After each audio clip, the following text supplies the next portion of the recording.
Ok, y bueno, comenzamos. Bueno, pues en primer lugar, recordaremos qué es la estadística.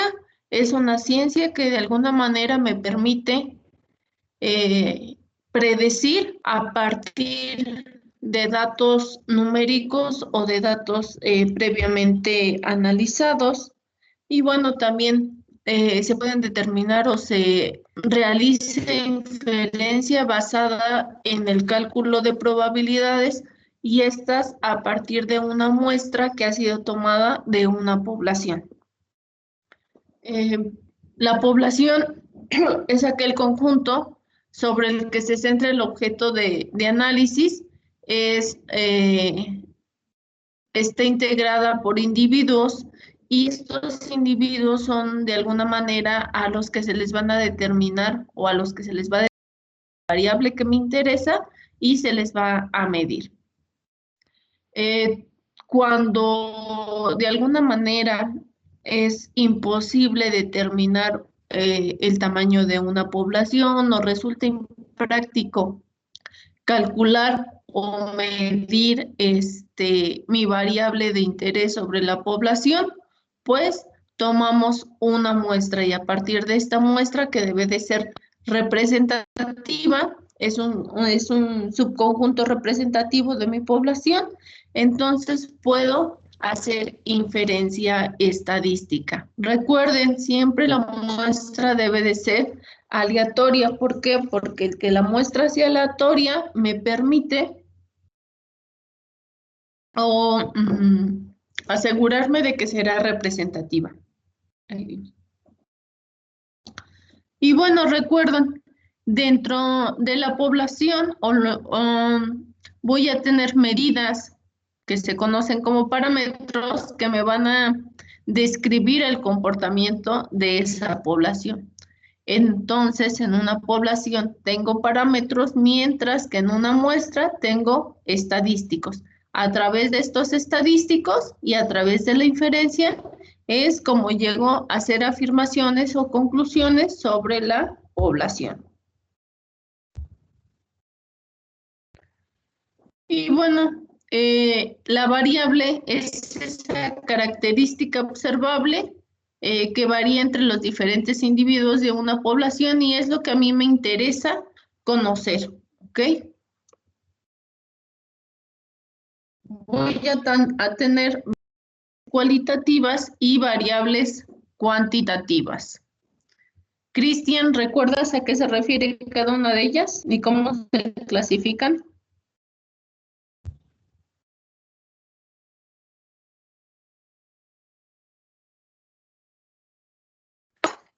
¿Cómo? ¿Cómo se clasifican las variables? ¿O cuál es la diferencia entre las cualitativas y las cuantitativas? Que las cualitativas hacen referencia a, digamos, rasgos, por ejemplo, alto, bajo, etcétera, y las cuantitativas hacen más referencia a números, dependiendo si estamos hablando de un rango mayor o menor. Ok. Las cualitativas, como bien lo menciona Cristian, describen cualidades en un objeto, rasgos en un, perdón, no necesariamente en un objeto, sino en los individuos a los que estoy analizando. Es decir, yo puedo tener una variable en donde mi respuesta o la respuesta de esa variable no sea un número, sea un rasgo o una cualidad. Y estas recordaremos que se van a clasificar en dos, en nominales y en ordinales. La diferencia entre una y otra es que las ordinales de alguna manera las puedo ordenar, aunque en las dos su respuesta no es numérica, en las segundas pueden ser ordenadas. Por ejemplo, el grado de satisfacción de un producto, intensidad de dolor, etcétera, el grado de estudio, Si yo les pregunto a ustedes, perdón, el estado de origen, en este caso, no lo puedo ordenar, ¿sí? A lo mejor en una tablita pudiera ordenar cuál tuvo mayor frecuencia, pero por sí sola la respuesta no puede ser ordenada, ¿ok? En cambio, en las ordinales sí. Esa es la diferencia entre la cualitativa nominal y la cualitativa ordinal. Pero lo que me interesa más es que quede claro la diferencia entre las discretas y continuas. ¿Por qué? Porque recordarán que los modelos probabilísticos tienen este mismo nombre. Vamos a tener de las distribuciones que ustedes expusieron el semestre pasado, tenían distribuciones discretas y distribuciones continuas.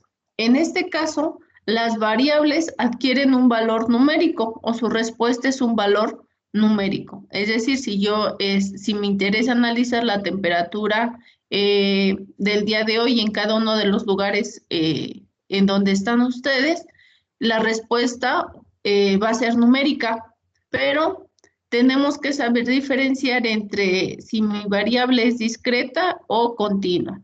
En las discretas siempre vamos a tener valores enteros. Pueden ser negativos o positivos, pero se refiere a valores enteros. Y en las variables continuas, pues los posibles valores son infinitos, es decir, que están en un rango, no necesario, no solamente los enteros, sino también los decimales. ¿Alguna duda con esto, muchachos? Porque en el examen diagnóstico varios tuvieron detalles en la clasificación de variables.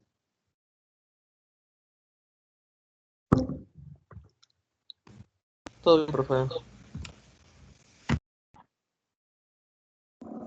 Y bueno, a través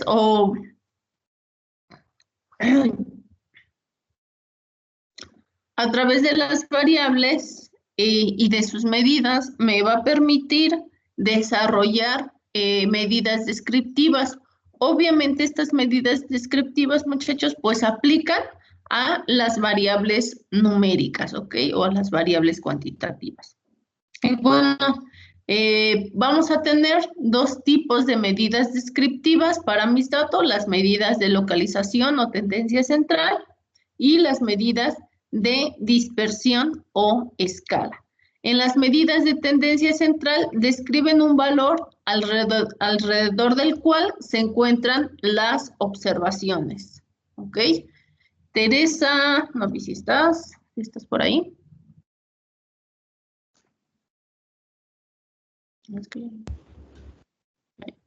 Sí, estoy, maestra. A ver, ¿recuerdas cuáles son esas medidas de posición o de tendencia? ¿Cuáles vimos? Tendencia central, sí, Ajá. mediana, moda y media. Ok, gracias.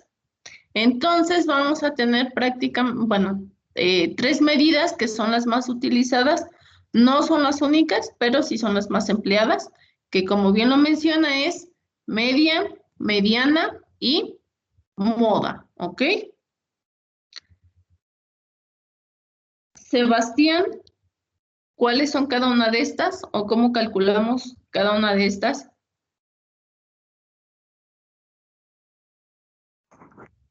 ¿Sí me escucha? Sí, adelante. Ya nos escuchó.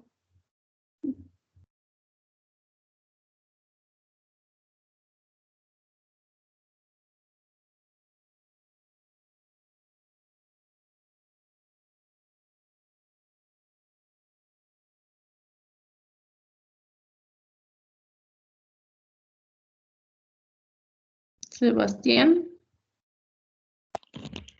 ¿Ya me escucha? Ya. Sí, es que era eso. La moda creo que se calculaba, bueno, era el valor que más se repetía dentro de la muestra. La mediana era, como quien diría, el valor que estaba entre los dos puntos más cercanos de la muestra, bueno, los dos puntos más centrales, Ujú. y la media era pues el promedio. Ok, perfecto.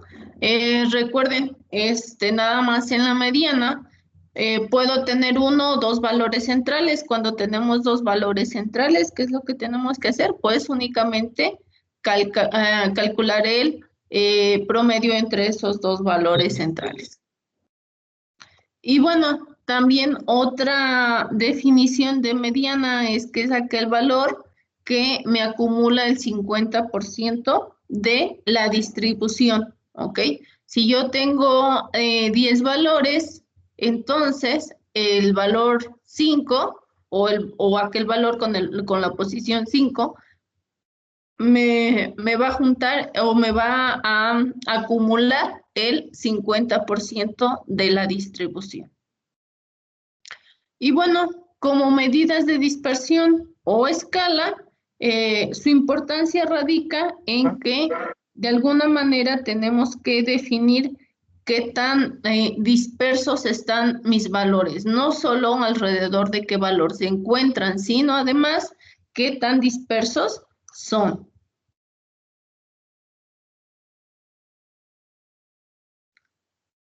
Y bueno, perdón, antes de pasar a las medidas de dispersión, porque es importante conocer la relación que existe entre la media, la mediana y la moda, porque recuerden, de acuerdo a su posición, voy a poder pensar en una distribución simétrica o sesgada, ya sea sesgada a la izquierda o sesgada a la derecha.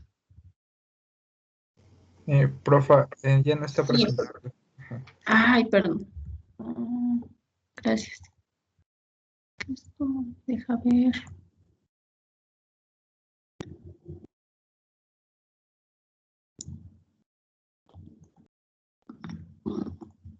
Ok, gracias.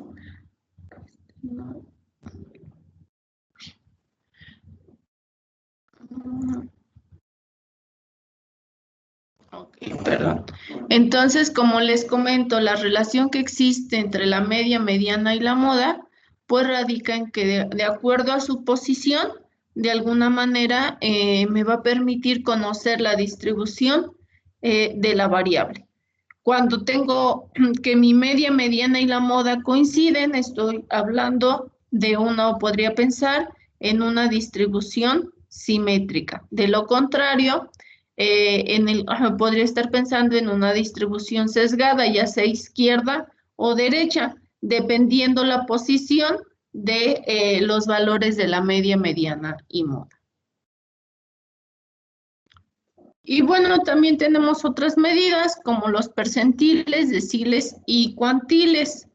No es más que es la proporción que es acumulada por los datos, ¿ok? Entonces, en los percentiles, pues de alguna manera puedo dividir la distribución en 100 partes. Por eso es que se llaman percentiles, es decir, que tengo 100 percentiles. En los deciles la divido en 10 y en los cuantiles la divido en 4. ¿Ok? Es decir, ese 100% lo puedo dividir o en 100, en 10 o en 4. Lo importante aquí es también mencionar y recordar que cuando hablamos de la media, pues hacemos referencia, perdón, de la mediana, hacemos referencia a que es nuestro segundo cuantil, que es mi decil 5, y es lo mismo que mi percentil 50.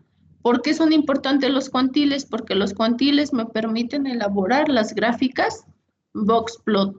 Recuerden, vamos a tener un valor mínimo, mis cuantiles y el valor máximo. Estos son muy importantes porque en este curso los vamos a estar abordando mucho. Dado que este curso utilizamos mucho el análisis de varianza, entonces estas gráficas me permiten visualizar la variabilidad que existe en la variable que estoy analizando. Y bueno, Recordando las medidas de dispersión, nuevamente, pues son aquellas que de alguna manera me describen qué tan agrupados o qué tan dispersos están los datos, ¿ok? Bruno, ¿cuáles son esas medidas de dispersión?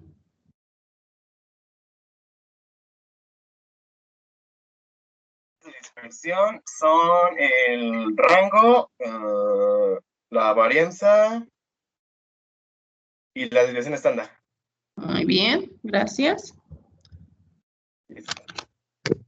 Y bueno, ¿por qué son importantes? Porque si nada más nos quedamos con los valores de localización, podemos llegar a encontrar conjuntos de datos que tengan posiblemente la misma media en este caso y no necesariamente la misma dispersión, ¿ok? Entonces es muy importante siempre describir un conjunto de datos en términos no solo de una medida de tendencia central, sino también de una medida de dispersión. El rango, pues, es el valor más fácil de calcular.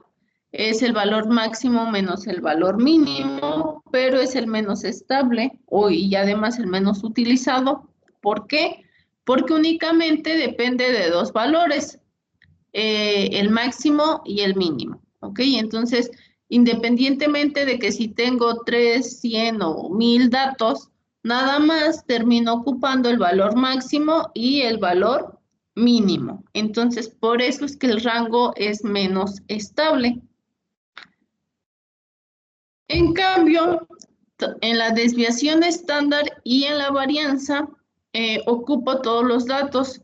En algunos de ustedes contestaron que porque cuando les pregunté que cuál era una ventaja en utilizar la desviación estándar en comparación a la varianza, comentaron que porque en uno se utilizan todos los datos y en la otra no. No es así.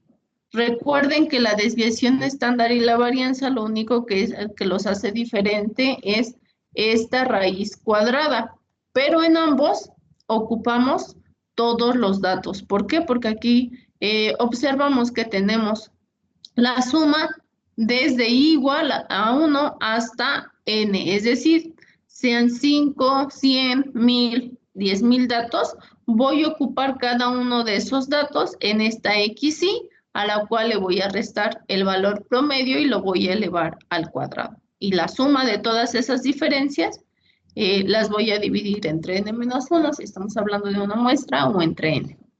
Pero la varianza, en la varianza, ¿qué es lo que hago? O más bien, ¿qué es lo que no hago? Es sacar esta raíz cuadrada.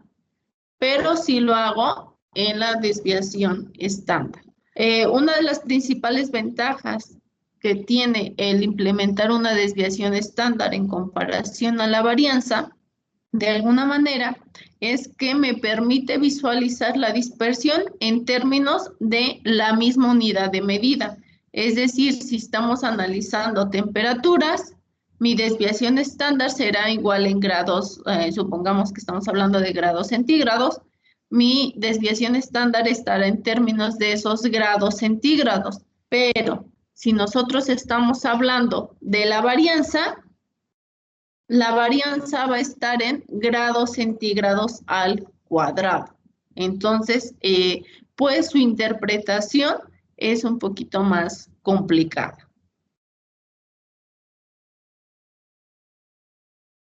¿Alguna duda hasta ahí? No, profa, todo bien. ¿No?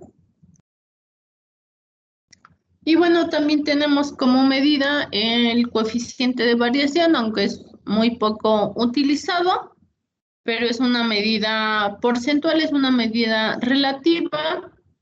Y todo esto es considerando una sola variable, es decir, la descripción de una variable.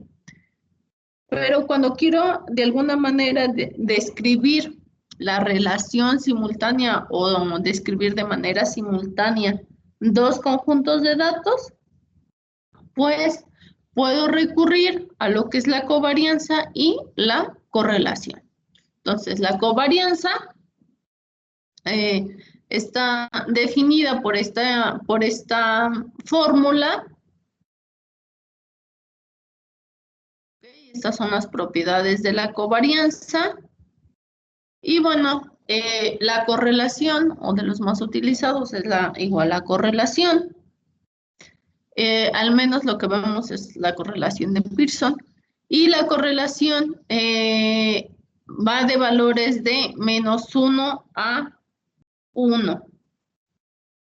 ¿Ok? En algunos mencionaron que el valor va de 0 a 1. Recuerden, de 0 a 1 es la probabilidad. Ustedes nunca van a poder tener. Bueno, sí, se equivocan en el cálculo, sí.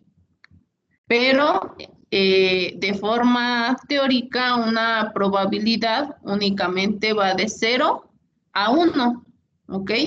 En cambio, la correlación va de -1 a 1. Vamos a tener o a considerar que tenemos valores de -1 cuando tenemos una relación lineal negativa, valores de 1 cuando tenemos una relación lineal positiva, y valores de 0 cuando no existe una correlación lineal.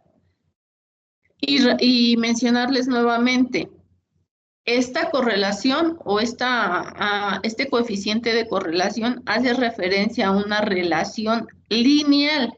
No quiere decir que no exista relación entre las variables que estamos analizando, simplemente que si lo visualizo desde el punto de vista del coeficiente de correlación, su relación no es lineal. ¿Ok? Entonces, ¿cuándo vamos a tener una correlación positiva? Cuando el valor de X aumenta y el valor de Y igual. Una relación negativa nos va a indicar que conforme aumenta una variable, la otra disminuye.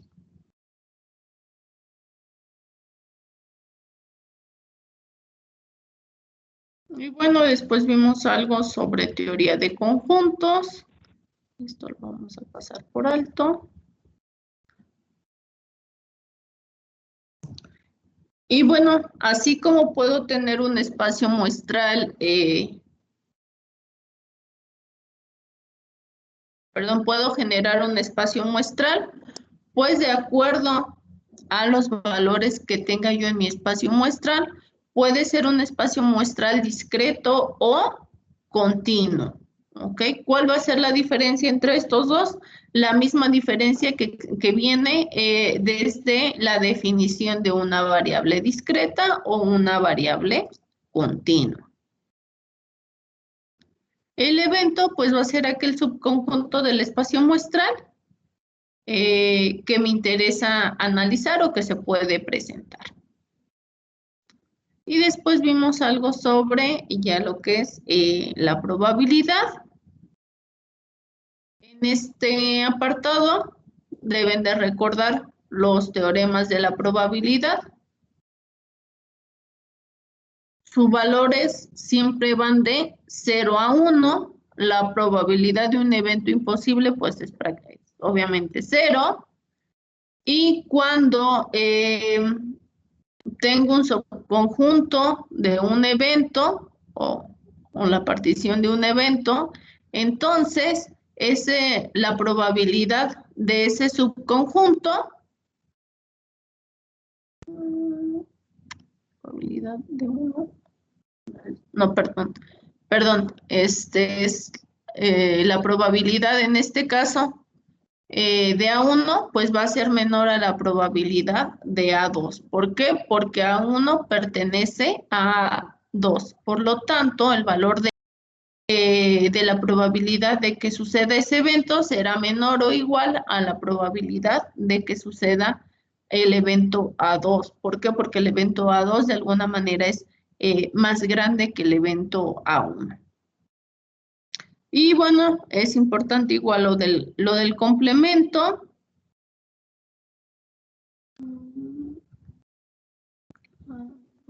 Bien.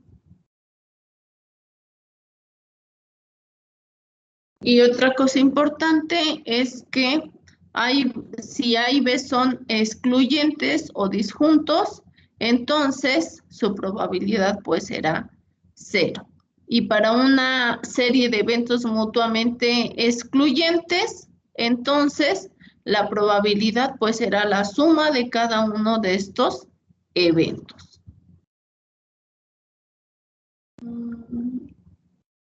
Vimos algo de probabilidad condicional, es decir, sean dos eventos en un espacio muestral, si la probabilidad de A y la probabilidad de B son diferentes de 0, se puede definir una probabilidad condicional. ¿Cómo se entiende esta probabilidad? Pues la probabilidad de que suceda un evento dado otro evento, ¿ok? Entonces, en este caso, la probabilidad de A dado B va a ser igual a la probabilidad de su interacción sobre la probabilidad de B.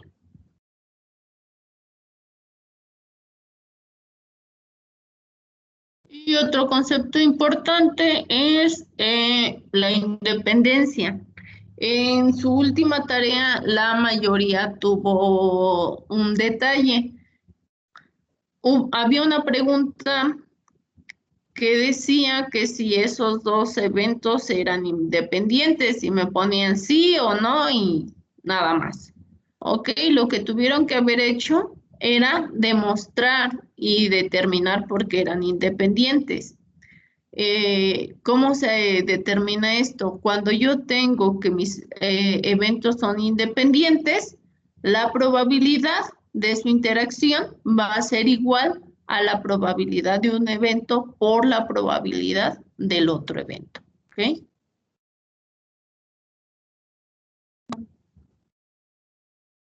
Después vimos el concepto de probabilidad total.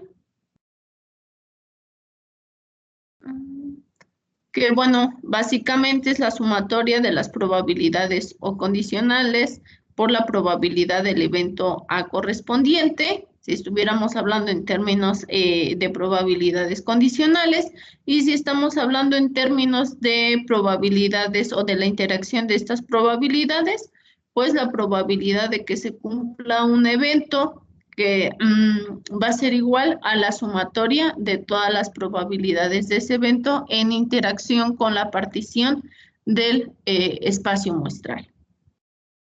Luego vimos lo que es el teorema de Bayes. Es importante este teorema, ¿por qué? Porque me permite determinar una probabilidad posterior y a partir de una probabilidad a priori, y en este caso la probabilidad de un evento dado una partición tiene esta fórmula. Después vimos lo que es la variable aleatoria. Nuevamente voy a tener variables aleatorias discretas o continuas.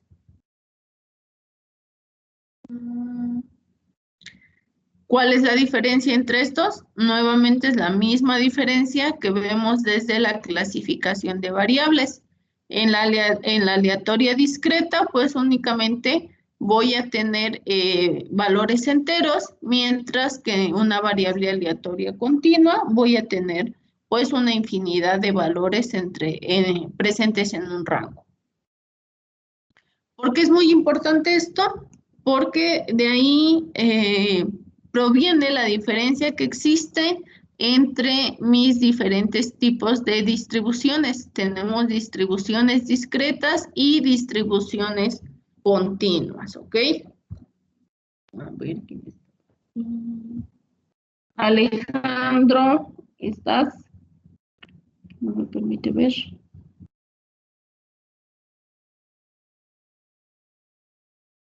Sí, profe. Ok. Mencióname algunas variables discretas que mencionamos en el curso.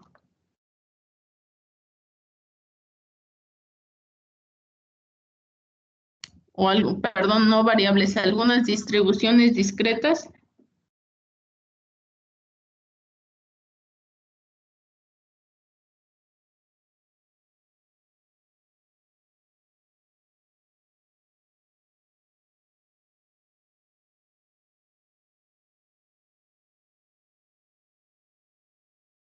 Mm,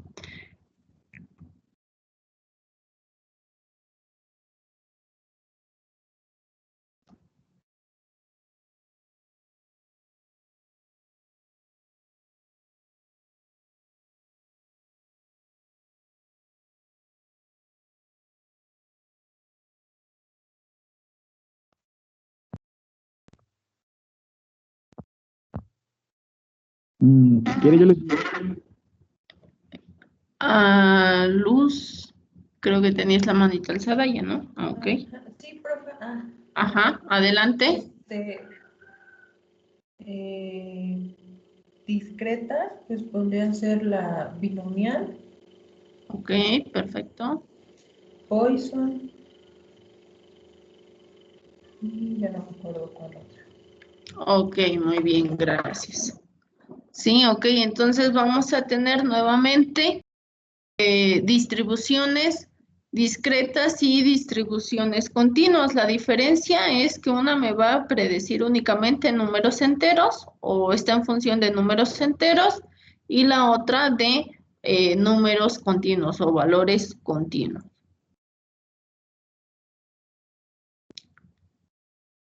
Bueno, veíamos la función de densidad. En el caso de una variable discreta, pues no podemos hacer esa curvita, esa línea continua. Y en el caso de una variable continua, pues es cuando generamos la curva, ¿ok? Independientemente del tipo de distribución que tenga.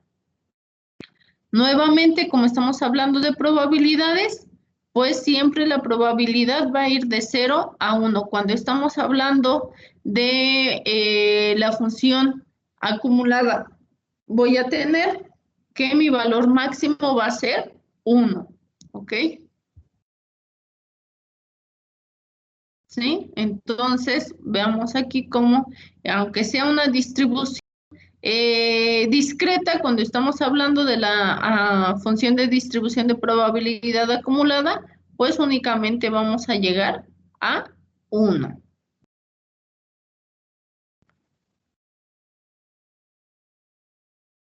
Y en el caso de la distribución continua, lo mismo será, pero ¿qué es lo que va a cambiar? Pues la forma de la curva de acuerdo a la función.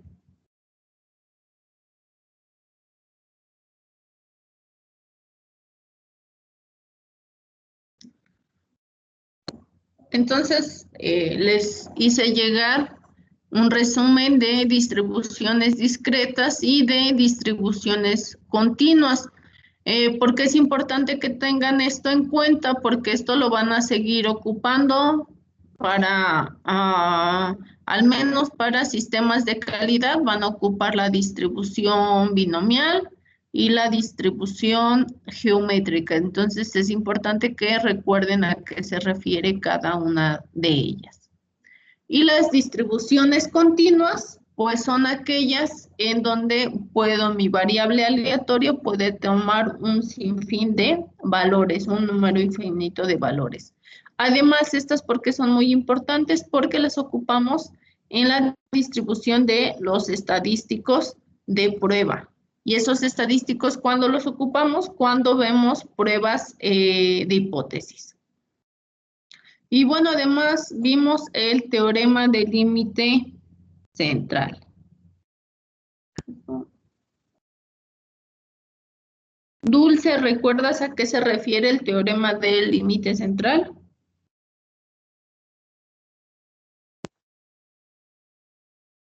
Sí, profe. A ver, cuéntanos.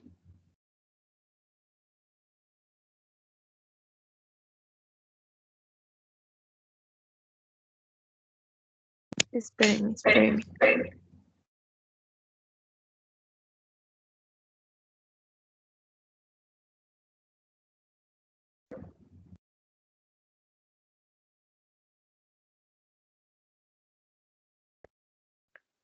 Oiga, no me acuerdo bien, profe. Ok, ¿alguien recuerda de qué hablábamos o a qué se refiere el teorema del límite central? Javier.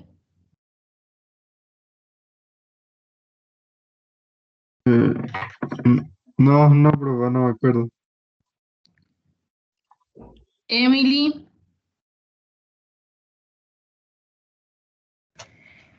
Es para una muestra aleatoria, ¿no? Es para la función de densidad y probabilidad, creo. Ok. Eduardo. ¿Se me escucha? Sí, adelante. Es que si sumamos creo que son las variables aleatorias, independientes y lo de la varianza, que creo que si se aproxima a un número nos va a dar que es que es como una tipo de distribución normal, ¿no? Algo así.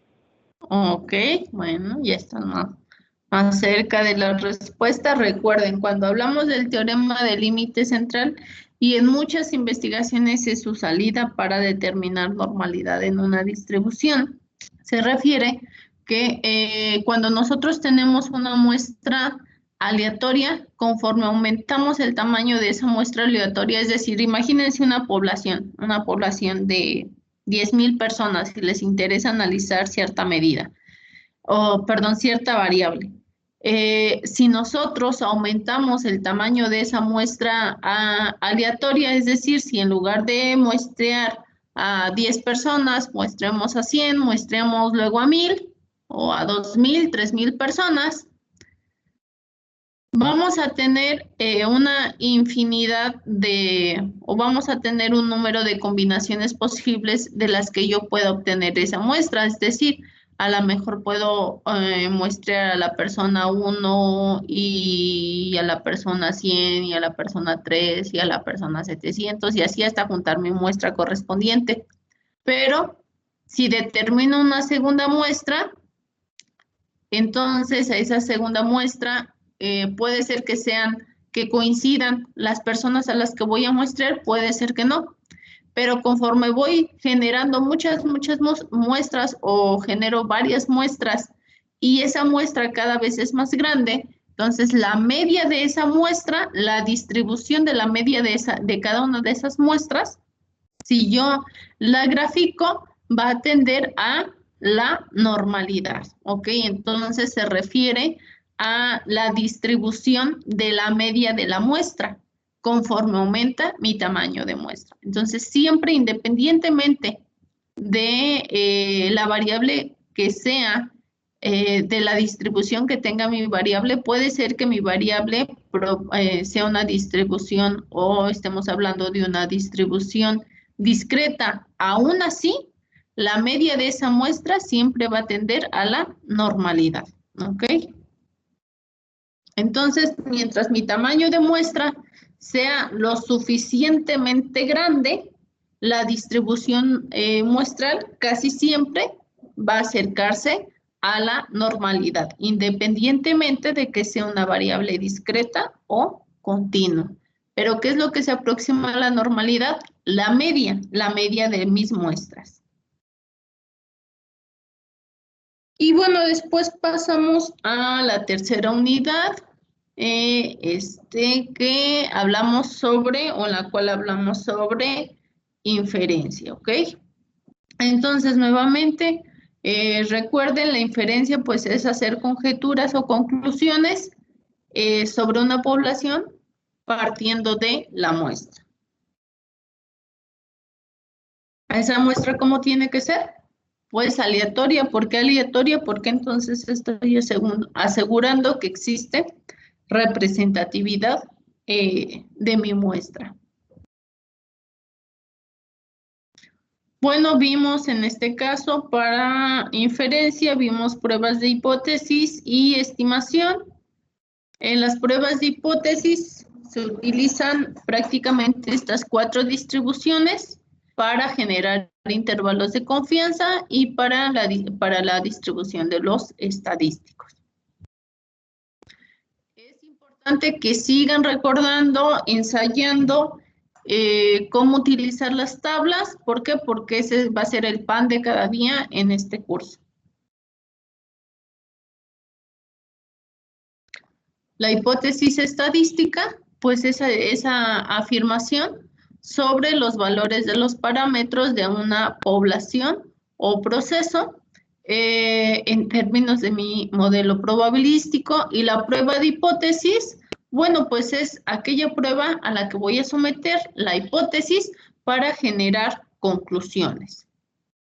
Voy a tener siempre o voy a estar hablando de un juego de hipótesis, la cual está compuesta por la hipótesis nula y la hipótesis alternativa. Igual, nuevamente, eso va a ser el pan de cada día de este curso, por eso es importante que siempre sepan determinar o concluir en términos de la hipótesis. Recuerden, siempre se habla en términos de la hipótesis nula, no de la hipótesis alterna, aunque obviamente la definimos. Además, recuerden, siempre se dice se rechaza o no se rechaza, ¿ok? No se dice se acepta, o si se rechaza la hipótesis nula, se acepta la alterna. No, ¿ok? Eso es, estadísticamente no está correcto. Entonces, siempre hacemos conjeturas en términos de la hipótesis nula. Y a partir de esto, puedo tener, a partir de que puedo rechazar o no rechazar la hipótesis nula cuando ésta sea cierta o ésta sea falsa, bueno, voy a tener la presencia del error tipo 1 y el error tipo 2. El error tipo 1 es conocido igual como el nivel de significancia y es la probabilidad de que ocurra el error tipo 1, es decir, o mi nivel de significancia va a ser igual a la probabilidad de rechazar la hipótesis nula cuando esta es cierta. Hablamos del error tipo 2 cuando definimos que es la probabilidad de no rechazar la hipótesis nula cuando esta es falsa. Entonces, generalmente ocupamos un valor de alfa de 0.1 o 0.05. En este caso, mi nivel de significancia es el complemento de alguna manera, como estamos hablando de la probabilidad, entonces es el complemento del nivel de significancia. Es decir, que si sumo el nivel de confianza y el nivel de significancia, voy a tener un valor de 1. Si nosotros hablamos de que mi prueba tiene un nivel de confianza del 90%, mi nivel de significancia es de 0.1. Si mi nivel de confianza es de 95%, entonces mi nivel de significancia será del 5%.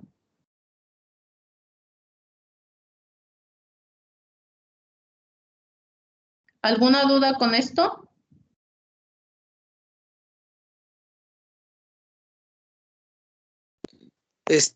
Profa. Sí. ¿Sí me escuchó? Sí, adelante. Entonces, al momento de rechazar la hipótesis nula, es que estamos aceptando la primera hipótesis. Es que ahí me sigo confundiendo un poco. No se dice aceptar. O sea, dices, no tengo evidencia suficiente para rechazarla.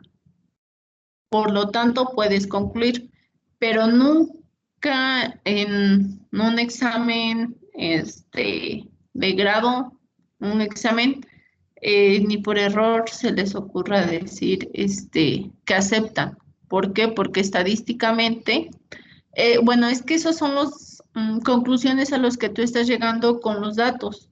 Imagínate que tomas más datos y eso te permite rechazar la hipótesis nula.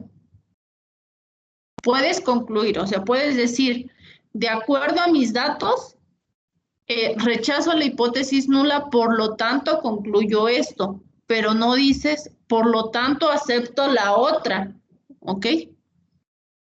No sé si te haya quedado claro o regresamos al cuadrito. Ay, perdón. Sí. Sí. Es que más bien, ¿cómo se menciona? Ok, lo que pasa, que el rechazar o no rechazar una hipótesis nula tiene, de alguna manera, estamos hablando de una probabilidad, entonces es una decisión probabilística. Entonces, si tu probabilidad o tu nivel de, para empezar, tu nivel de confianza no es del 100%, ¿ok? Entonces, existe ese riesgo o sigues corriendo el riesgo de hacer, de tomar una decisión incorrecta. Por eso es que no se dice acepto, ¿ok? Más bien es un término un poquito más, ¿cómo decirlo? Como que no podríamos aceptar algo, aceptarlo es estar convencidos al 100% de que estás bien de lo que estás haciendo, pero al final estamos hablando de probabilidades, entonces no tenemos un nivel de confianza o no estamos 100% seguros que lo que hicimos es correcto, ¿ok? Porque tenemos datos, porque dependemos de los datos.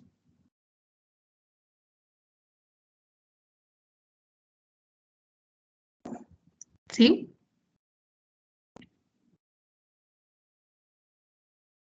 Sí, profe, gracias.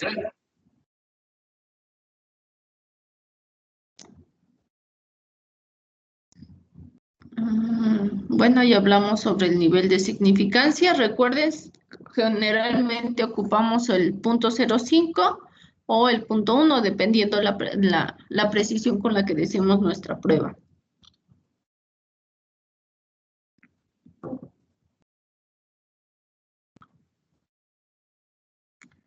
Que esto es lo que te comento, Cristian. Si hablamos de un alfa de 0,05, tenemos un 95% de confianza o de certeza de tomar la decisión correcta, pero no estamos hablando del 100%. Si estuviéramos hablando del 100%, quiere decir que mi nivel de significancia tendría que ser 0, mi nivel de confianza del 100.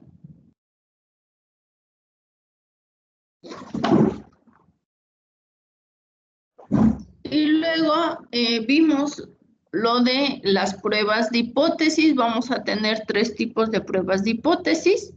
Las pruebas de una sola cola y las pruebas de 2 colas. Es importante cuando generen su hipótesis nula y su hipótesis alterna, pues que sepan diferenciar y que la sepan aplicar en el primer ejercicio de su última tarea.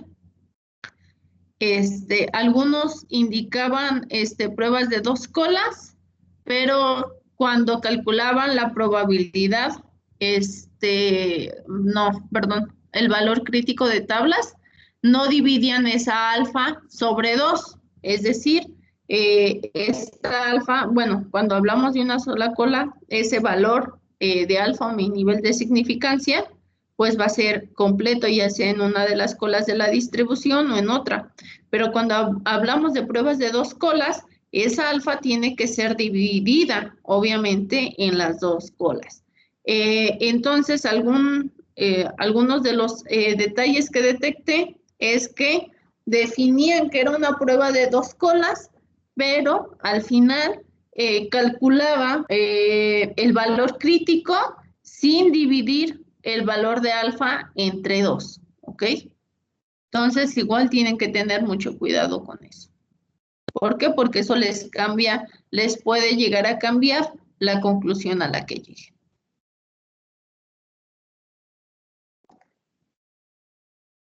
Y bueno, el estadístico de prueba, pues es aquel número calculado a partir de mis datos y la hipótesis nula, que me permite determinar si se rechaza o no la hipótesis nula, ¿ok? Entonces, es importante y siempre vamos a hablar en este curso de los estadísticos de prueba.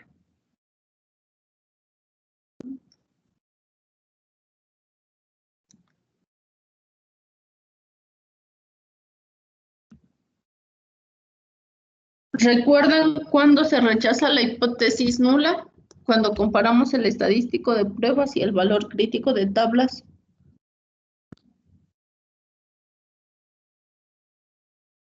Carla, Misael.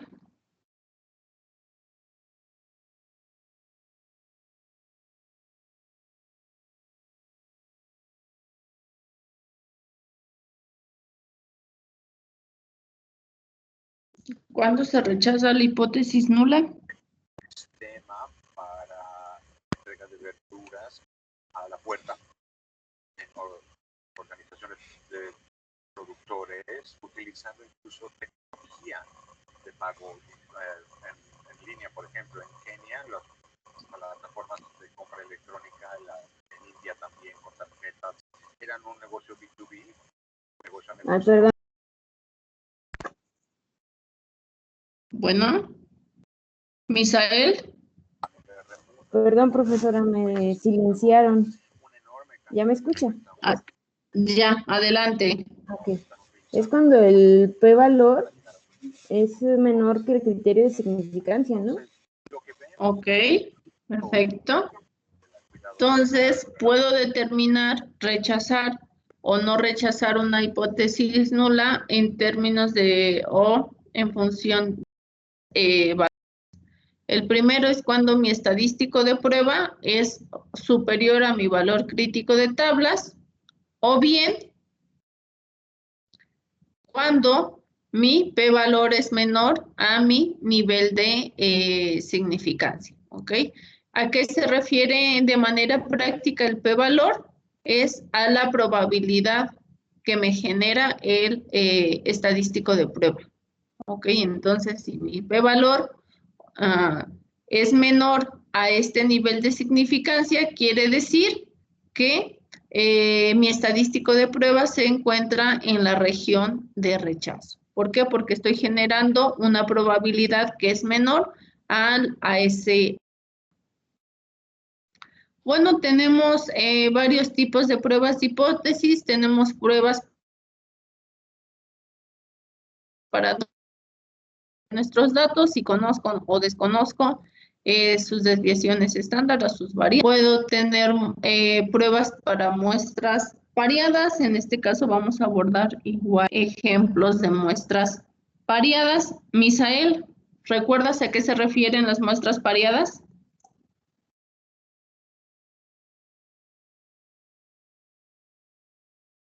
Profesora, no recuerdo bien. ¿No? Marcos.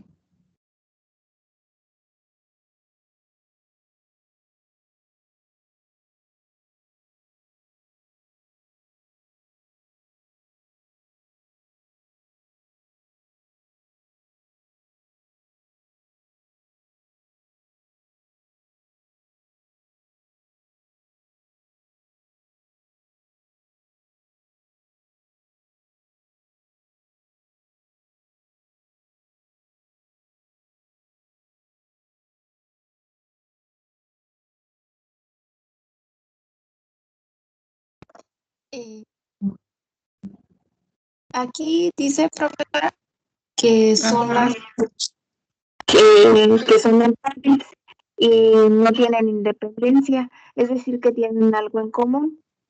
Exactamente.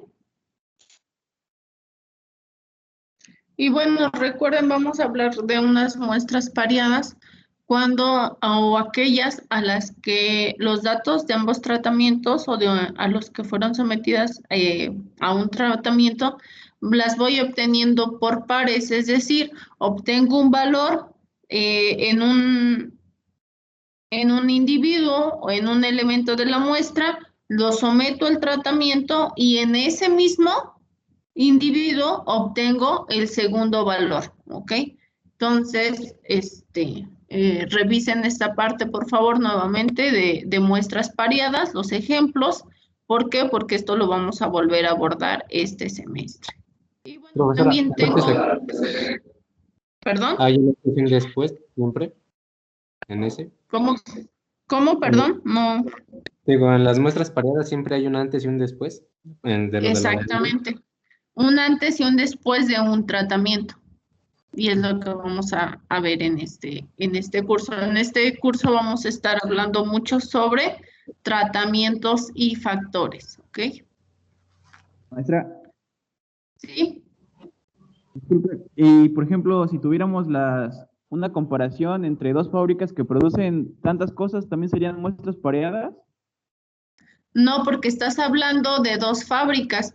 Imagínate que no es, si tú necesitaras determinar a la mejor vida de anaquel o concentración de una vitamina, o no sé, imagínate que están produciendo yogur y que las dos dicen que están, que contienen cierta vitamina, ¿ok? Y tú estás hablando o te interesa determinar el contenido real en los envases. Tú tendrías que tener una muestra de una fábrica y una muestra de otra fábrica. No tendrías cómo medir o no se podría en la práctica medir sobre el mismo envase. Entonces no podríamos tener una muestra pareada. En ese caso no es una muestra pareada. Una muestra pareada hace referencia a que tú tienes o bien un antes y un después, o que un después del tratamiento, pero a los mismos individuos les aplicaste un tratamiento. Ok, sí. ¿Sí? Sí. El caso más común es por decir en pacientes que tienes muestras pareadas. ¿Por qué? Porque si vas ¿cómo se dice? A probar un nuevo medicamento, tienes a lo mejor un grupo de 100 personas con cierta enfermedad, a lo mejor con diabetes y bueno, determinas su nivel de glucosa, etcétera, ¿no? Médicamente. Y les administras el tratamiento o dos tratamientos, puedes dividir a tus personas, pero les administras ese tratamiento. Y después a esas mismas personas les vuelves a medir su nivel de glucosa.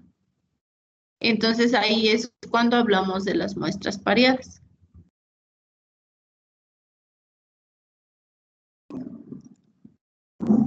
Y bueno, también tenemos pruebas para la varianza, ¿ok?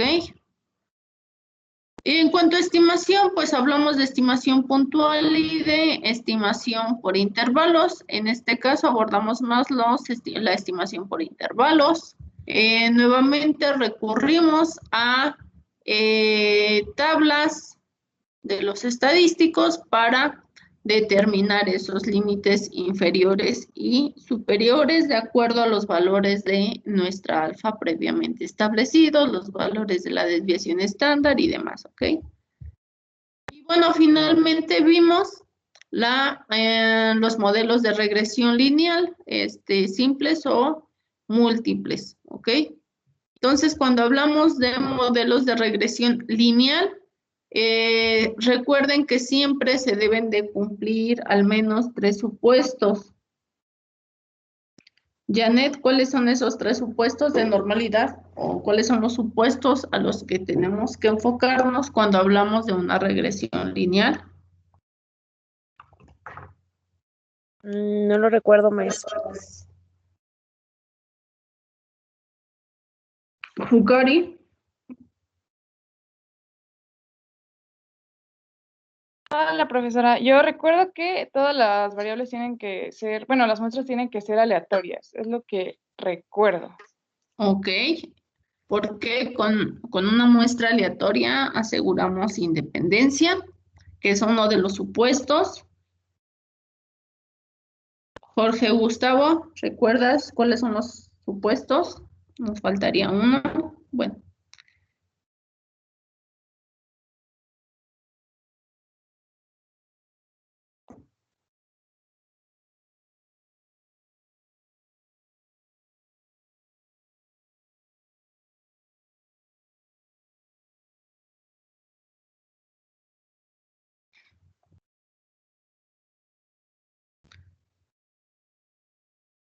Jorge Miguel.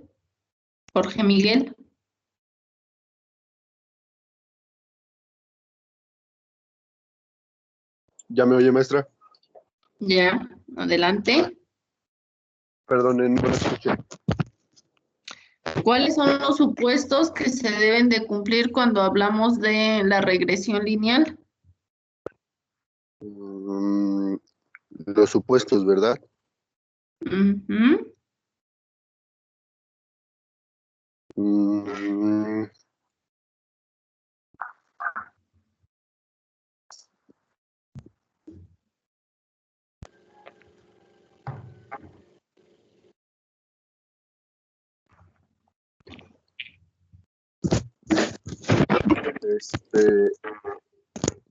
Eran 5, ¿no?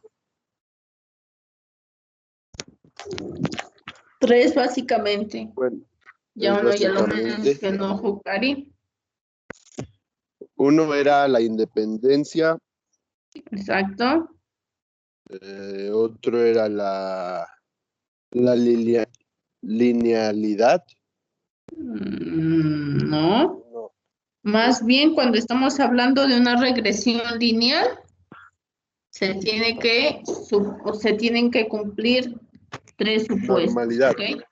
Normalidad, exacto. Y te falta Era uno. normalidad, independencia y colinealidad. No. ¿No? El último es homoscedasticidad o varianzas constantes. ¿Ok?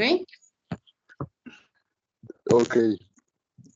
Entonces, siempre la prueba de estos 3 supuestos se realizan básicamente sobre los residuales. ¿Cuáles son o a qué se refieren los residuales?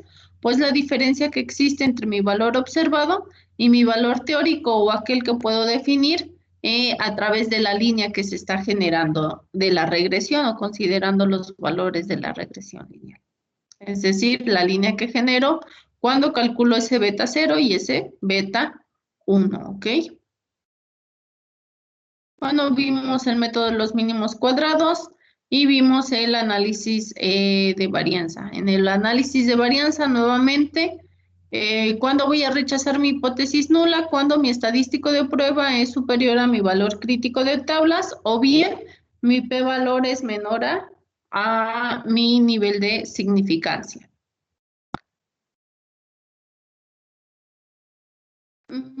Y la calidad del ajuste la puedo definir con el coeficiente de determinación o con el coeficiente de correlación. Además que debería de comprobar los supuestos. El coeficiente de determinación es la proporción de la variabilidad de mis datos que es explicada por el modelo. Es decir, que si mi coeficiente de determinación es de 0.8, quiere decir que el 80% de la variación de mis datos, no de los datos, sino de su variación, de su variabilidad, es explicada por el modelo.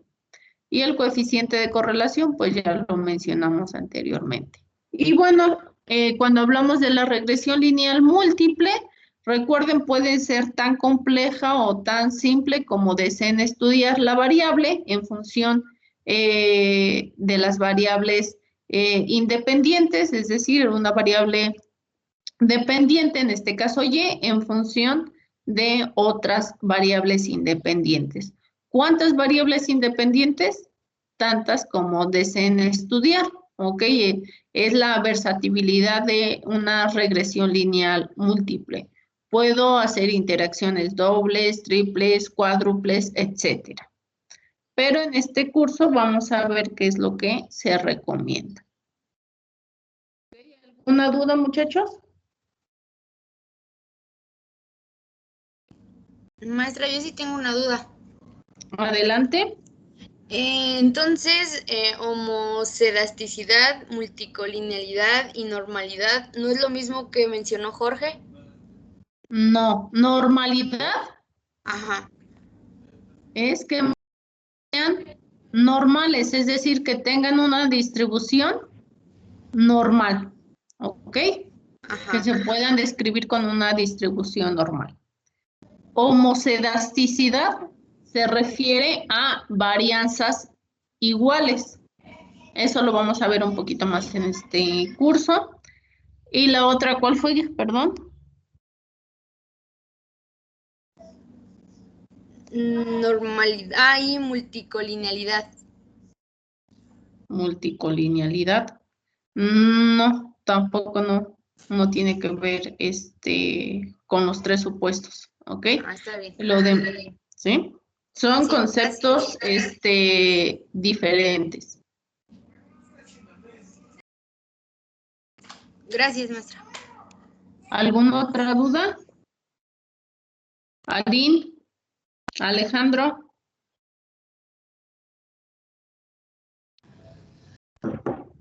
A mí todavía me quedan dudas, pero ya es durante la marcha. Cuando hago los ejercicios es cuando me surgen dudas, pero en concepto casi no tanto, pero al momento de aplicarlo es cuando me entran dudas. Ok, bueno, entonces vamos a... este curso básicamente es aplicar mucho la unidad 3 y la 4, entonces vamos a tener que reforzar esa parte. Alejandro.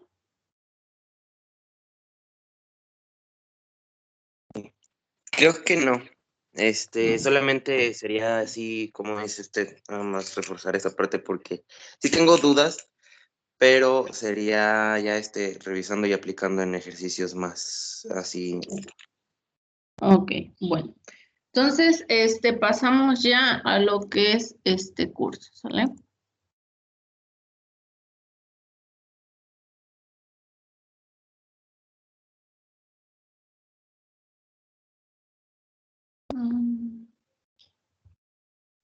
Avísenme, porfa, chicos, si van dejando mensajes, Daniela, porque no, como tengo toda la pantalla con la presentación, no puedo visualizarlos, por favor.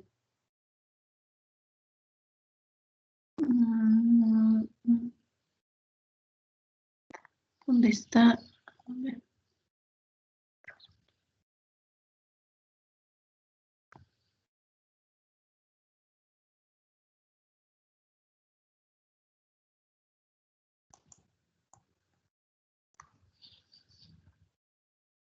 Ay, otra vez no me va a dejar.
Ok, entonces continuamos.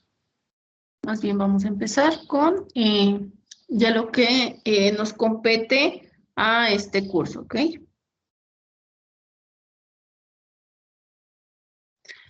Y bueno, el curso, como ya les había mencionado en la sesión anterior, está dividido en 3 unidades y en la primera tenemos que abordar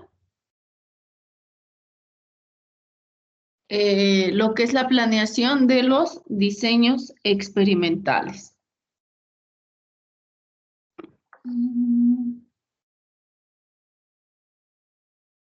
Okay.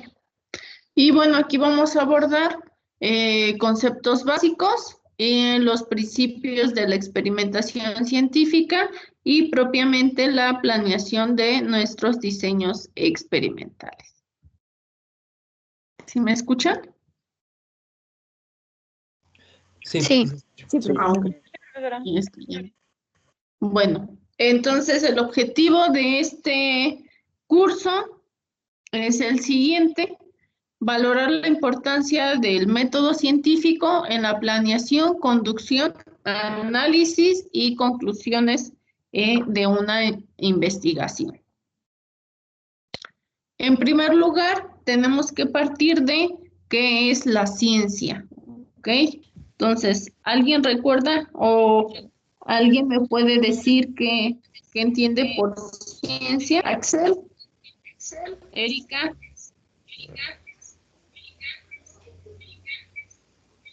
Pues sí. Tengo que poner un micrófono.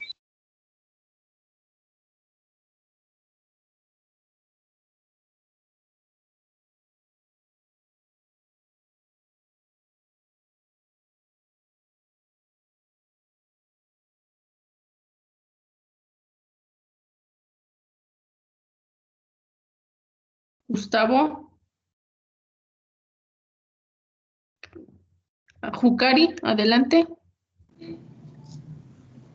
Sí, bueno, no sé.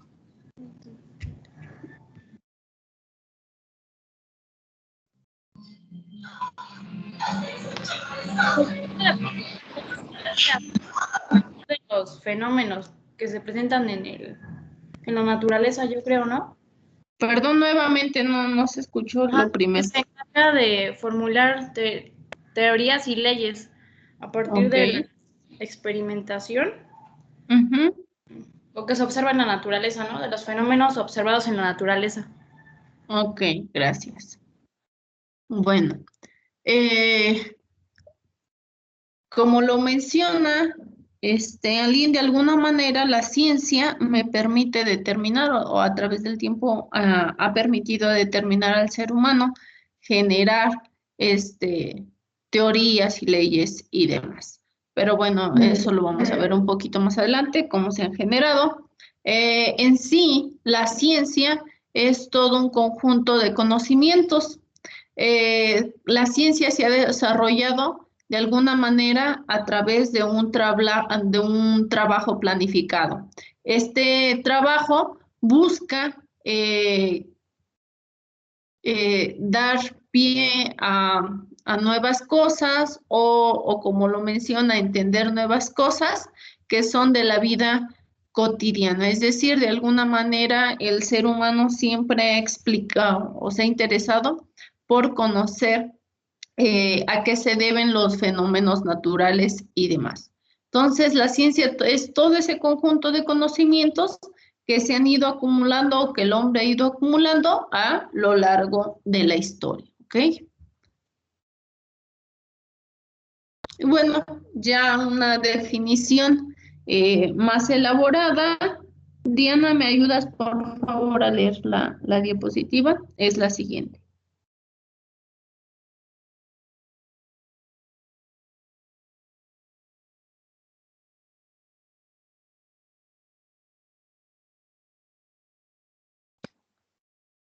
Diana.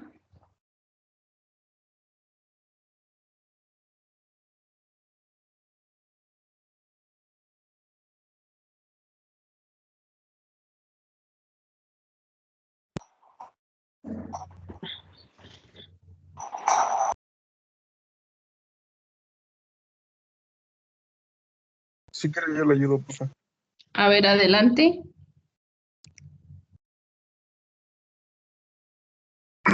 Dice, rama del saber humano constituida por el conjunto de conocimientos, objetivos y verificables sobre una materia determinada que son obtenidos mediante la observación y la experimentación. La explicación de sus principios y causas y la formulación y verificación de hipótesis, y se caracteriza además por la utilización de una metodología adecuada para el objeto de estudio y la sistematización de los conocimientos. Ok, gracias, Gustavo. Bueno, entonces vemos de alguna manera cómo la ciencia es todo un conjunto de conocimientos, pero conocimientos objetivos que han sido generados a través de una metodología, ¿ok?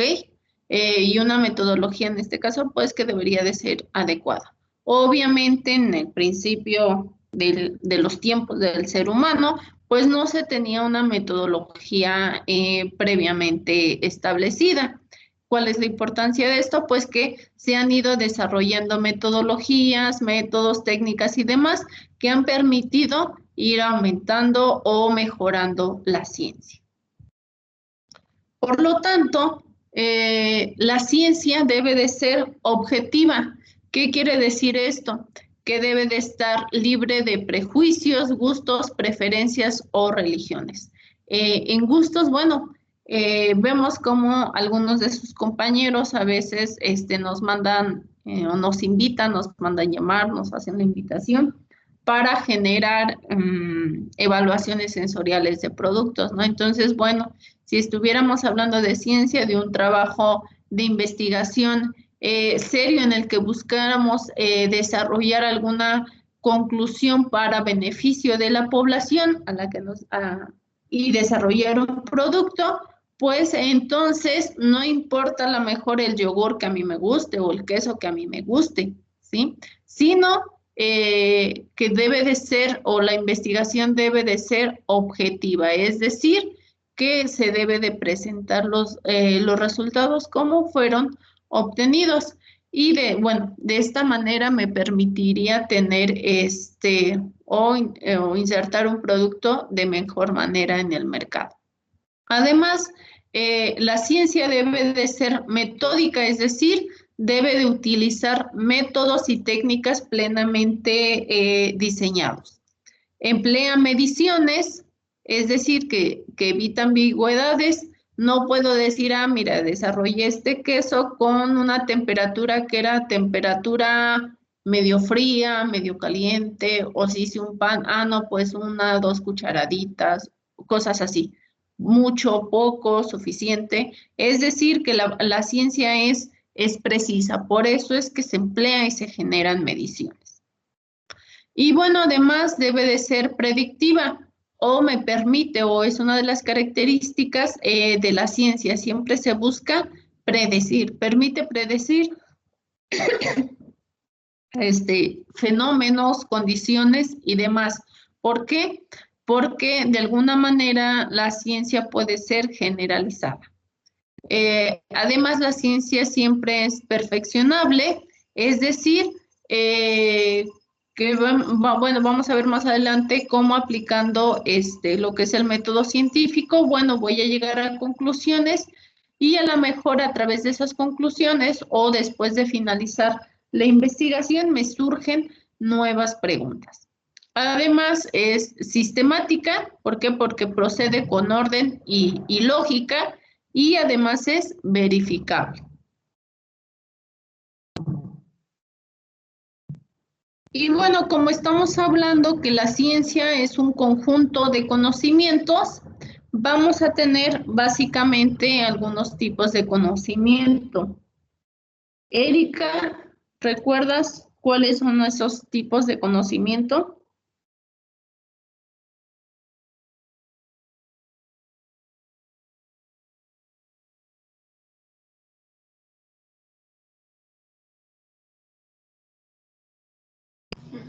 El científico, profesora, el empírico. Ok, gracias, Aline. Ya te ganaron, Erika. Ok, ¿a qué se refiere cada uno de estos, Erika? A priori y posteriori. No, esas son las probabilidades. A priori y posteriori. Bueno, también podría ser. Bueno, vamos a tener dos tipos. Ajá, perdón. Adelante, Erika. Soy Zaira. El empírico es aquel que está a base como de comprobaciones humanas, así nada más sin hacer un método científico. Y el científico, pues, está comprobado a través del método científico. Ok, bueno, gracias. Bien, como lo mencionan sus compañeras, tenemos básicamente dos tipos de conocimiento. El conocimiento común o empírico, que de alguna manera se ha adquirido y aceptado sin discusión, como un niño empieza a caminar, pues no se cuestiona por qué camina, porque los demás caminan, únicamente lo ve y lo quiere repetir, ¿no? Y el conocimiento científico, pues es un poquito más complejo. De alguna manera se ha adquirido, obviamente, a través del método científico, de la aplicación del método científico, y en este caso busca responder interrogantes en especial sobre cierto problema, cierta fenómeno, situación de su interés. ¿Para qué? Para de alguna manera entenderlo o modificarlo, ¿ok? Y bueno, entonces aquí es donde empezamos a hablar ya del método científico. Entonces, el método científico pues es aplicable para, en este caso, para el diseño de experimentos. Y la experimentación pues son esos métodos empleados por los investigadores para poner a prueba teorías y asunciones, hipótesis respecto a sus objetos de estudio, a las variables que deseen estudiar. Entonces, investigar, pues es ese proceso mediante el cual se obtiene información para responder preguntas, problemas, hipótesis y demás. Y entonces en este lugar en este punto es donde abordamos el método científico. Ricardo, ¿dónde podemos aplicar el método científico? ¿Para qué nos sirven? ¿O recuerdas algunas de sus etapas?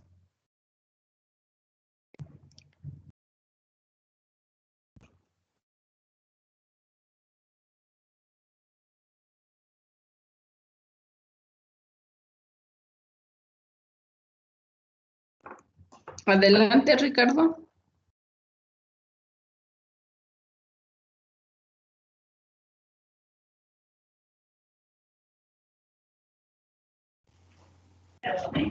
Perdón, es que estaba silenciado el micrófono. Bueno, creo que recuerdo que se tenía que plantear el problema, la hipótesis, que también la experimentación. Ajá. Sí, creo que es lo que más recuerdo. Ok, gracias. Bueno, ¿cuándo podemos aplicar el método científico? Pues todos los días, ¿ok? Obviamente cuando nosotros tenemos un problema en la casa, pues también podríamos aplicar las etapas del método científico. No vamos a generar un artículo para publicarlo y demás, pero podemos seguir las mismas etapas o las etapas que se mencionan en el desarrollo del método científico para poder solucionar un problema. Y bueno, ¿cuáles son esas etapas? Pues la observación, partimos de observaciones, nos generamos preguntas, nos generamos obviamente problemas para su solución, genero hipótesis, experimento y a través de la experimentación obtengo información, puedo llegar a conclusiones, documento, puedo descubrir algo interesante y me puedo seguir generando nuevas preguntas y es un ciclo, ¿no? En este caso, en el método científico, ¿cómo lo podemos relacionar con la materia? Pues en la parte de experimentación. Entonces vamos a ver diferentes diseños experimentales que nosotros podemos aplicar para la solución de problemas. Y además es importante mencionarles en la parte de hipótesis que estas hipótesis pueden ser o no estadísticas. Es decir, cuando yo estoy hablando, o lo vamos a ver más adelante, en la experimentación y cuando hablamos de diseños experimentales, y en la manera de analizarlos estadísticamente tienen sus propias hipótesis. Las hipótesis nulas, las hipótesis alternas, si estuviéramos hablando de una regresión, bueno, mi hipótesis nula será si mi beta 1 es igual a 0, si es mayor a 0, etcétera, ¿no? Y las hipótesis alternas. Pero de manera general, en todo el desarrollo de un proyecto, estas hipótesis o mi generación de hipótesis pueden ser o no pueden ser estadísticas o puedo tener además mis hipótesis estadísticas que me van a permitir llegar a conclusiones en el análisis de los datos. Y bueno, ¿por qué sigue siendo importante esta materia para ustedes como ingenieros agroindustriales, aparte de la aplicación que tenga los diseños experimentales en una agroindustria? Bueno, porque además esta materia les va a permitir de alguna manera mejorar las opciones de titulación a las que se enfrenten en la universidad. ¿Saben cuáles son esas opciones de titulación que existen? ¿Saben cuántas opciones de titulación existen en la universidad? Me parece que son 10, maestra. Muy bien. Eres la primera en 2 semestres que contesta eso. Ok, como lo menciona Tere, son 10 opciones de titulación. Y en todas estas pueden aplicar ustedes la materia. Es decir, bueno, partimos y la opción por la que la mayoría de las personas se titulan Chapingo es la elaboración de tesis profesional, formulación y evaluación de proyectos, desarrollo de un proyecto de servicio universitario, informe de estancia, memoria de experiencia, seminario de titulación, titulación por diplomado. Les tengo una mala noticia en industrias. Todo aquel que se quiera titular necesariamente se presenta a un seminario de titulación. La titulación por especialidad no es el caso, no aplica. Y la titulación por mérito académico, titulación por examen de conocimientos. Entonces, en todas estas o en la mayoría de estas, ustedes pueden aplicar los métodos estadísticos o lo que vamos a ver en esta materia para la titulación. Y además, si estuviéramos hablando meramente de lo que es la elaboración de tesis profesional, pues tendrán que cumplir con las normas editoriales del documento de titulación del departamento. Y en estas normas editoriales, bueno, viene indicada toda una estructura que se debe de seguir en el documento. Y nuevamente, ¿qué observamos? Antecedentes, materiales y métodos, resultados, discusión y conclusiones. Y esto nuevamente, ¿a qué nos regresa? A la aplicación del método científico.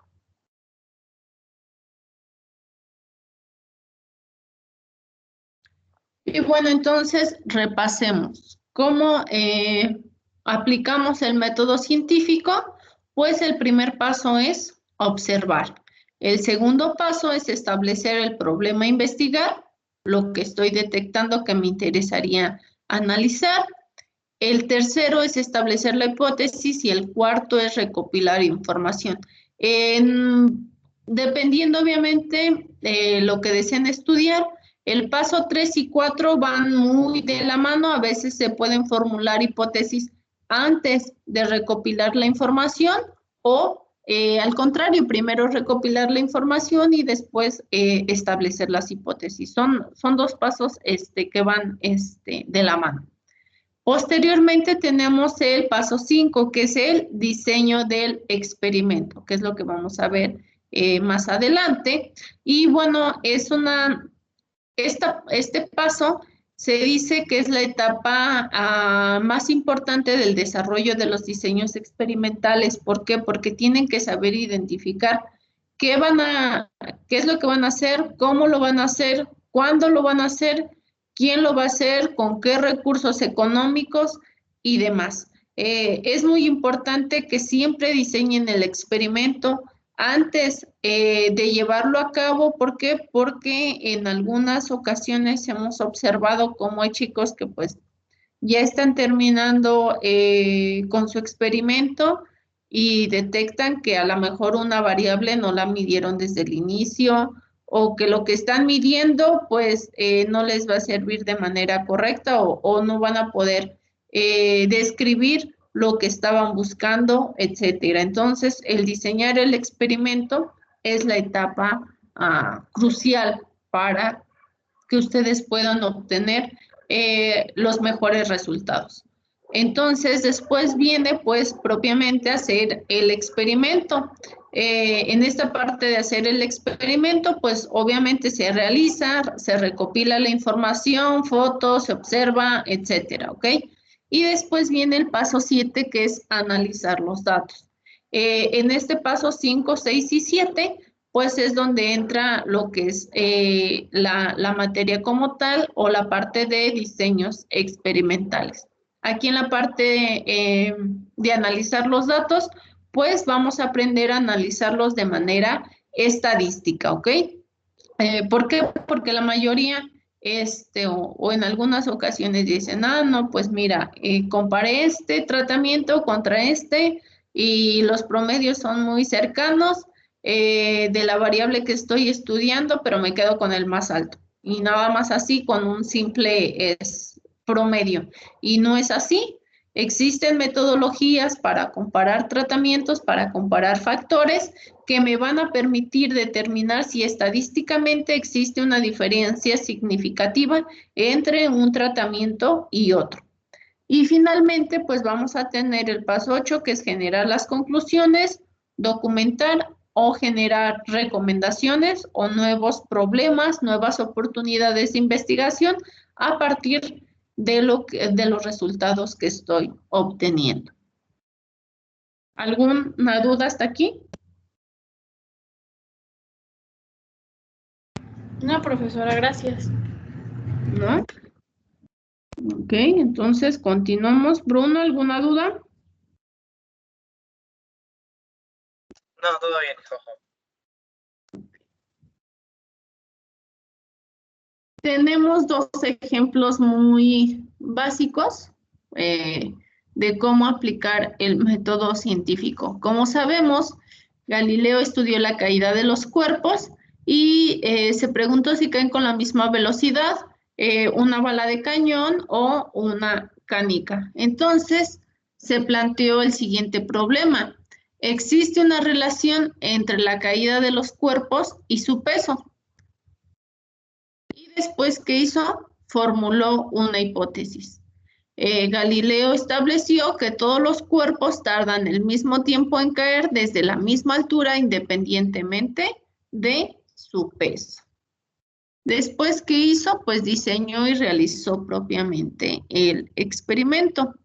Midió tiempos de caída de cuerpos de diferente masa y de diferentes materiales y bueno, también utilizó planos inclinados para ver si de alguna manera afectaba la caída de los cuerpos. Y finalmente obtuvo conclusiones. Teoría, como lo mencionaba alguien, teorías o en las conclusiones puedo generar teorías, leyes y demás. Y en este caso, Galileo concluyó que todos los cuerpos recorren distancias iguales en tiempos iguales de caída. Otro ejemplo, tenemos el siguiente párrafo.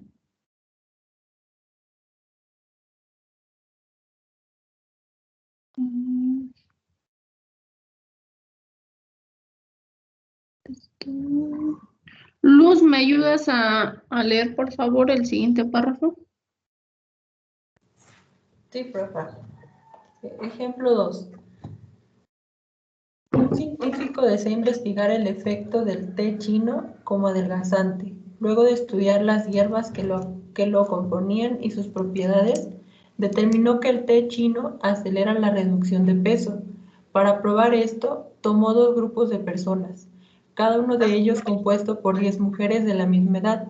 Al grupo A le administró té chino 2 veces al día durante 30 días y al grupo B le administró un placebo. Luego de los 30 días pesó a las 20 mujeres y notó que las del grupo A habían bajado de 8 a 10 kilogramos y las del grupo B no habían tenido disminución de peso. Por lo tanto, concluyó que el té chino sí acelera la reducción de peso. Ok, gracias. Entonces, aquí primero,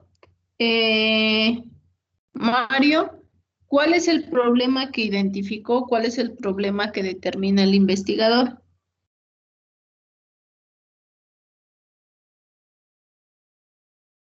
Maestra, ¿qué?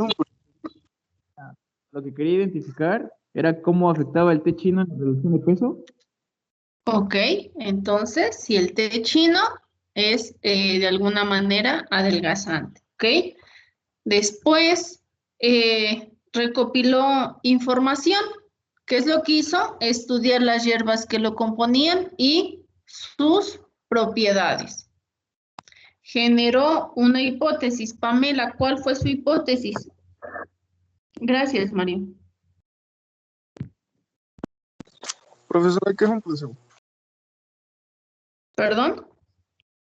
Yo no vi que no. ¿Qué es un placebo? Ah, ok, ¿qué es un placebo? Un placebo es, te dan un tratamiento, pero, ¿cómo decirlo? No tiene efecto, o sea, nada más es una pastillita que no te va a hacer nada. ¿Perdón, Erika?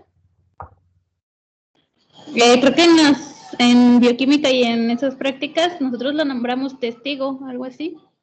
Ok, o testigo, es de alguna manera una sustancia que no es activa, o sea, nada más se ocupa, en algunos casos lo ocupan o como testigo cuando les dicen, y en otros casos, bueno, cuando les dicen que les van a aplicar o que son los testigos, y cuando hablan de medicamento, en algunos casos se utiliza, pero para ver si la enfermedad tiene que ver con, ¿cómo se dice?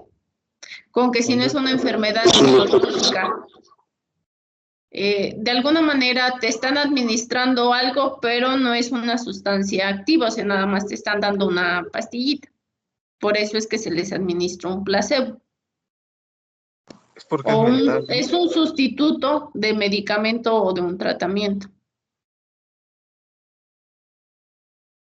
Gracias, Pero sí maestra. tiene sustancia activa, profesora, el placebo. No tiene sustancia activa, porque la idea es identificar si la sustancia que estás probando cumple la función para la que la estás diseñando. Como un testigo, ¿se podría decir? Exactamente, sí. Nada más que médicamente te dicen que te activan un placebo para, bueno, más bien a los pacientes no les dicen que es un placebo. Ah, ok. Es cuando se crean enfermedades, ¿no? Ellos solitos. Ajá. Y se van algo y para que ya se sientan bien. Exactamente. Les dan un mejoralito y piensan que ya los están medicando. Algo así. Ay, perdón, ya no se ve, ¿verdad?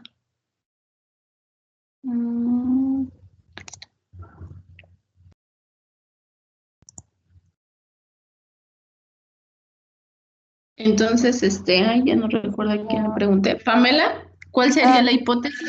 La hipótesis sería que él determina que el té chino acelera la reducción de peso. Exactamente. Y después, ¿qué es lo que hizo?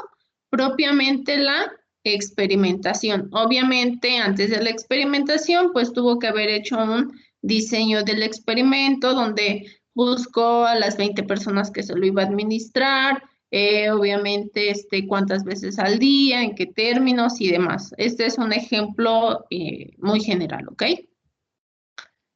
Y después recopiló los datos, es decir, después de los 30 días, pues vuelve a pesar a las personas. Bueno, la recopilación de los datos, pues viene desde la experimentación. ¿Por qué? Porque las pesó antes de la administración y después de la administración del té chino.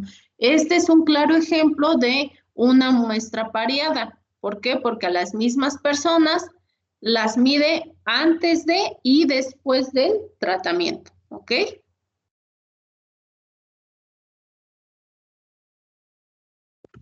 Y finalmente concluyó, bueno, en este caso concluye que se acelera o que el té chino acelera la reducción del peso. Posiblemente le haya hecho falta el análisis estadístico, no lo sabemos, pero es un ejemplo genérico, ¿ok? ¿Alguna duda hasta aquí?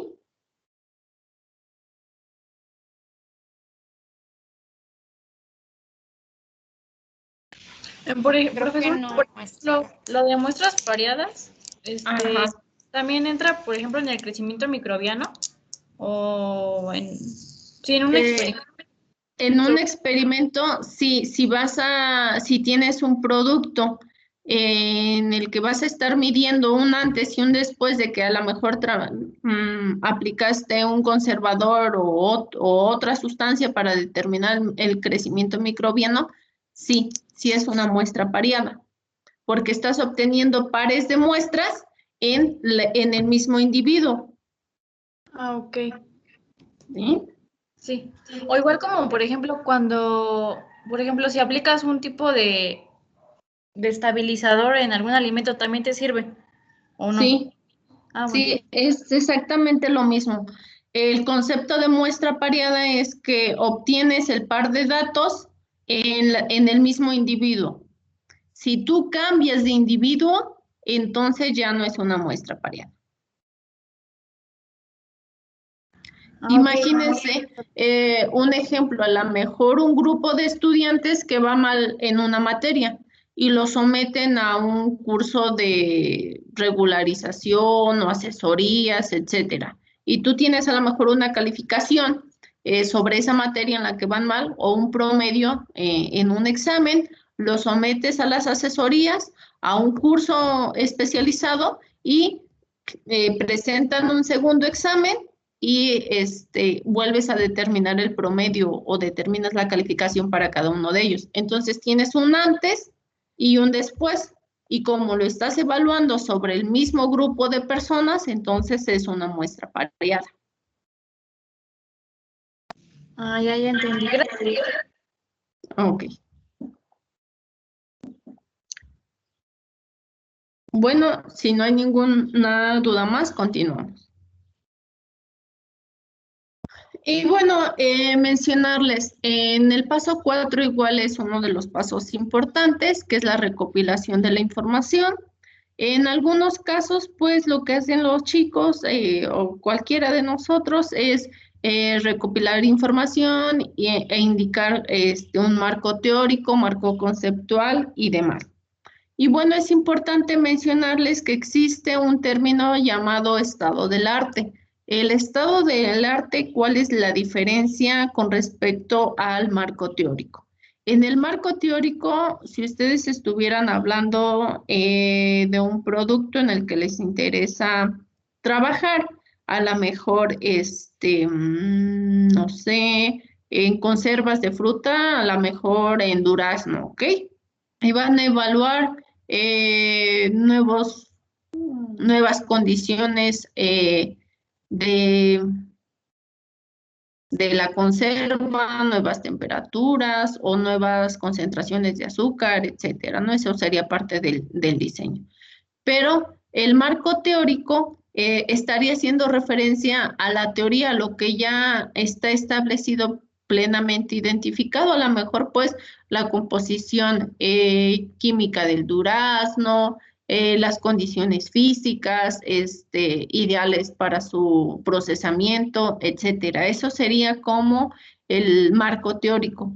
Pero el estado del arte hace referencia a identificar cómo se ha ido desarrollando o en qué paso, en qué desarrollo está el problema de alguna manera que me interesa analizar. Entonces, es seguir las huellas a un proceso hasta identificar su estado de desarrollo más avanzado, es decir, qué es lo que se ha hecho o cuáles son los nuevos estudios que se han realizado en torno a lo que a mí me interesa investigar. Es el resultado que se tiene del conocimiento sobre la forma de cómo diferentes actores han tratado el tema, de la búsqueda en esas soluciones, hasta dónde han llegado, qué es lo actual que se está investigando. A lo mejor dicen, bueno, ahora las conservas ya no se hacen con azúcar, se hacen con, no sé, con otra sustancia, etcétera. Entonces, el estado del arte es identificar en qué los cambios que ha tenido el problema que estoy tratando de resolver o qué otros estudios se han hecho al respecto. Esa es la diferencia entre el marco teórico y el estado del arte. De alguna manera, el estado del arte me permite asumir una postura crítica, es decir, me permite la mejor, era lo que les comentaba. A veces en la recopilación de información es donde yo puedo definir o me sirve para definir mi hipótesis, ¿no? Entonces, el estado del arte también, el estado del arte forma parte de esa recopilación de información, es decir, en la recopilación de información yo puedo estar observando, puedo determinar y investigar documentalmente el marco teórico y además el estado del arte. Representa el primero y uno de los más importantes insumos para dar comienzo a cualquier investigación. ¿Por qué? Porque a lo mejor identifico que lo que yo deseo hacer alguien más ya lo hizo. O digo, ok, esa persona ya hizo este estudio y lo que yo quiero hacer es ahora cambiar una variable o agregar otra sustancia, etcétera. Entonces, permite conocer en la actualidad cómo se ha desarrollado cierto problema o cómo se ha tratado de resolver cierto problema. ¿Alguna duda?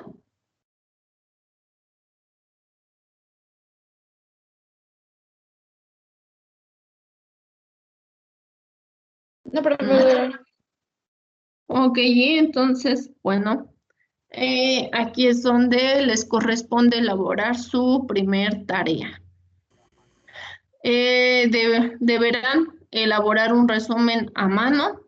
Nuevamente, no es necesario incluir la portada. Se pueden usar hojas recicladas o bien escribir en ambas hojas, en ambas caras de la hoja. Y se recomienda de 3 a 5 cuartillas como máximo.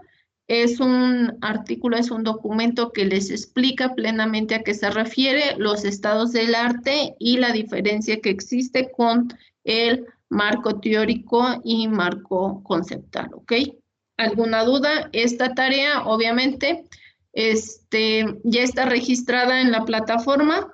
En unos minutos al finalizar la clase va a quedar registrada y van a tener 15 días para entregarla. La van a tener que subir a la plataforma, ¿ok? Entonces, nuevamente, como se los mencioné el día de ayer, prevean todas las circunstancias adversas a las que se puedan enfrentar, porque después de la fecha no se va a poder subir ninguna tarea, ¿sale? ¿Alguna duda? Sí.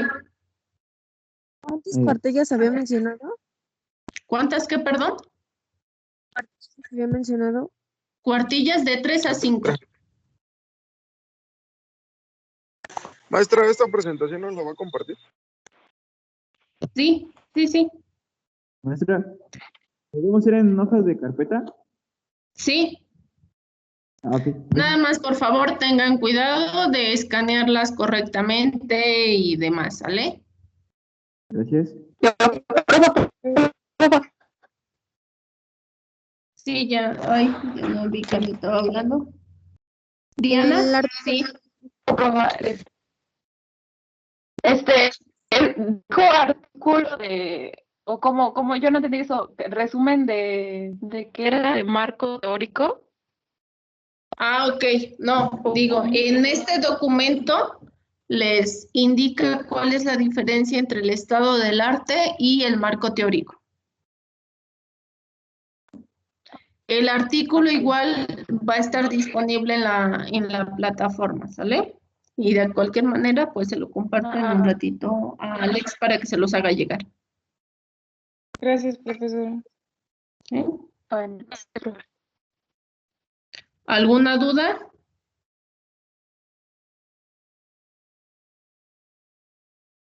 ¿No? Bien, chicos, pues si no hay ninguna duda el día de hoy, finalizamos la clase con esto.